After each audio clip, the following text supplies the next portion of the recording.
आपण माने केमती अछती आशा करछि आपण माने निश्चित भल थिबे मु भल अछि तो फ्रेंड्स आज मु आपण गोटे रेसिपी देखैया को चाहूछि रेसिपी बनेला बेलू आपण निश्चय देखिबे आ कोन बनछि आपण कहबे तो मिता ब्लॉग को आपण माने स्वागत प्लीज मो चैनल टी को सब्सक्राइब करंतु लाइक शेयर कमेंट करंतु चलो तो आज रो ब्लॉग टी स्टार्ट करिबा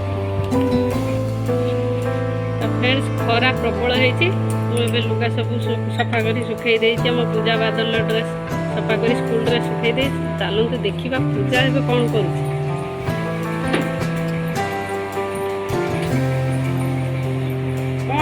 गीत डांस कर जोरे गाउन धीरे धीरे कौन गाउछ कौन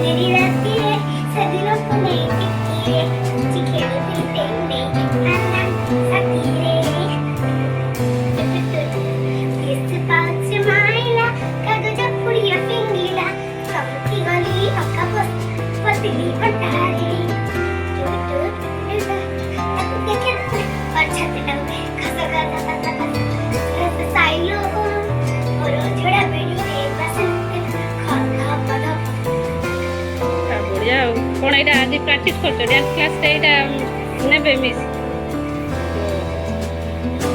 फ्रेंड्स डांस क्लास पूजा जी से प्राक्ट कर माड़ खाइए सार पाखर आमर ये सौदा नहीं पलि पूजा बाबा सब आमर तेल अरुआ चाउल लंका गुंड पियाज रसुण सब सौदा नहीं पलि आसे कौन आनी तुम बापा हलदी गुंड लंका गुंड सब पियाज सौदा नहीं पलि आसे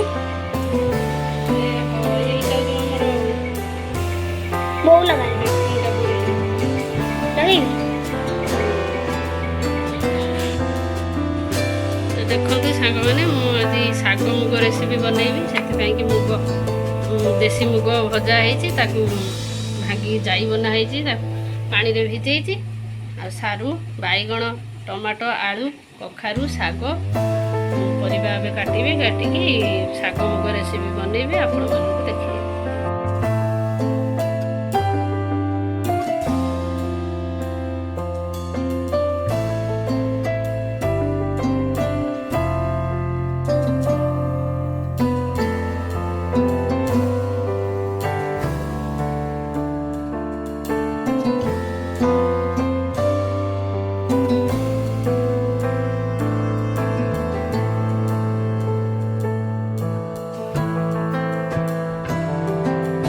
मैंने शाग मुग रेसिपी बनैया प्रेसर किसी पानी देकी कखारू आलू बैगण टमाटो सारू सब कटा है पानी रे पकेइबा प्रेसर रे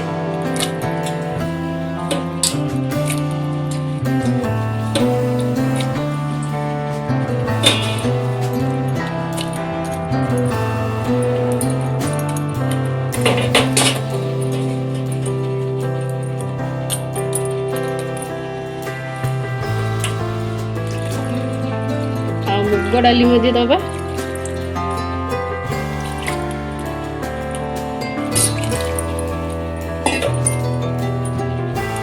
लुण टिके दबा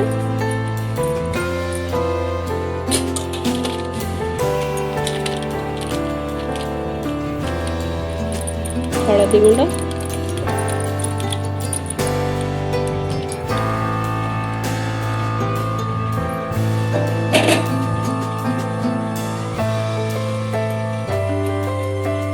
ताकू प्रेसर भाप दे 2 मिनट ताकू सिझेबा को देदा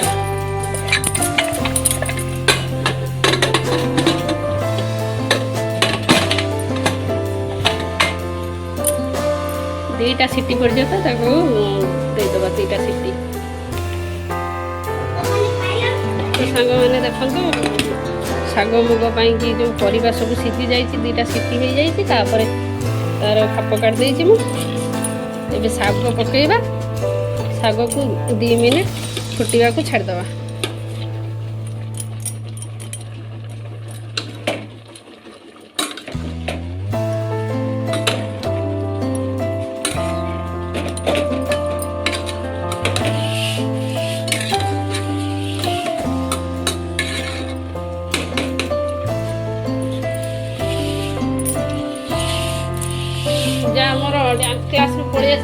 କରୁଛି ଦେଖିବା।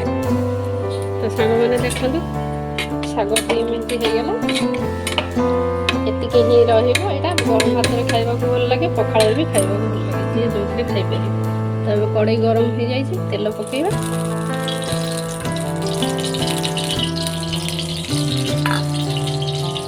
ଶୁଖିଲା ଲଙ୍କା ଫୁଟଣ ଦେବା। ମୁଁ ବଡ଼ ଓଷା କରେ ବିନା ପିଆଜ ରସୁଣରେ ବନଉଛି, ସେଥିପାଇଁକି ଖାଲି ଶୁଖିଲା ଲଙ୍କା ଫୁଟଣ ଦେଇଛି ଆଉ ଭୃଷଙ୍ଗ ପତ୍ର। ଆପଣମାନେ ଯଦି ଚାହିଁବେ ପିଆଜରେ ବି ଛୁଙ୍କ କରିପାରିବେ, ରସୁଣରେ ବି କରିପାରିବେ, ଯାହାକୁ ଯେଉଁଟା ଭଲ ଲାଗେ ଛୁଙ୍କ କରି ଖାଇପାରିବେ। ଯେହେତୁ ମୁଁ ବଡ଼ ଓଷା କରିଛି ସେଥିପାଇଁକି ବିନା ପିଆଜ ରସୁଣରେ ବନଉଛି। ବିନା ପିଆଜ ରସୁଣରେ ବି ଭଲ ଲାଗେ।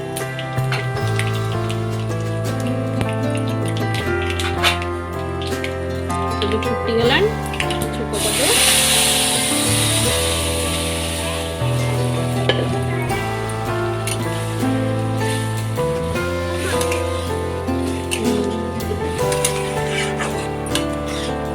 ଶାଗ ମୁଗ ଏବେ ରେଡ଼ି ହେଇଗଲା।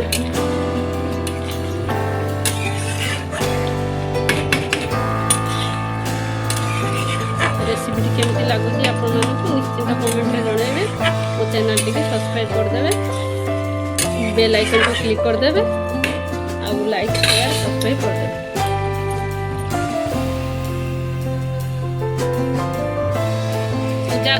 ଖାଇବାକୁ ପସନ୍ଦ କାକୁଡ଼ି, ଲେମ୍ବୁ, ପିଆଜ, ଆଳୁ ବାଇଗଣ ଭଜା, ଶାଗ ମୁଗ ତରକାରୀ। କ'ଣ ତମେ ଖାଇବ ନା ନାହିଁ? ମୋର ପଖାଳ। ଆଜି ଖରା ପ୍ରବଳ ହେଇଛି, ପଖାଳ ଖାଇବାକୁ ଭଲ ଲାଗିବ ଆଉ। ତାହେଲେ ଖାଇବା ସାଙ୍ଗମାନେ ଏବେ ସନ୍ଧ୍ୟା ହେଇଗଲାଣି ପୁରା। ଆମର ଅପରାଜିତା ଗଛ ଦେଖନ୍ତୁ, ଆଉ ଆମ ସପୁରି ଗଛ, ଏଥିରେ ବି ସପୁରି ଫଳିଥିଲା, ପୁଣି ବି ବାହାରିଲାଣି, ପୁଣି ସପୁରି ହବ। ସନ୍ଧ୍ୟା ହେଇଗଲାଣି, ଆକାଶର ଭିଉଟା କେତେ ସୁନ୍ଦର ଲାଗୁଛି। ଆମର ପୂଜା ବାଦଲ କ'ଣ କରୁଛନ୍ତି ଦେଖିବା। ବାଦଲ କ'ଣ କରୁଛ? ପୂଜା କୁଆଡ଼େ ଗଲା? ପୂଜା କ'ଣ କରୁଛ? କଣ୍ଢେଇର ଡ୍ରେସ୍ ପିନ୍ଧା ହେଇଛି, ପୁଣି କ'ଣ ତାକୁ କ'ଣ ପିନ୍ଧୁଛ? ଶାଢ଼ୀ ପିନ୍ଧୁଛି। ଆମର ଶାଢ଼ୀ ପିନ୍ଧୁଛି କଣ୍ଢେଇକି। କଣ୍ଢେଇର କେତେ ଚପଲ ରଖିଛି।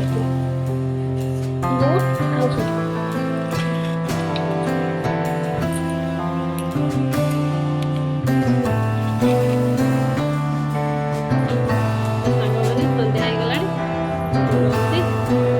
ଜୟ ଜଗନ୍ନାଥ, ବାଏ ବାଏ। ମୋ ଭିଡ଼ିଓଟି ଯଦି ଭଲ ଲାଗିଥିବ ଆପଣଙ୍କୁ ନିଶ୍ଚିତ ଲାଇକ୍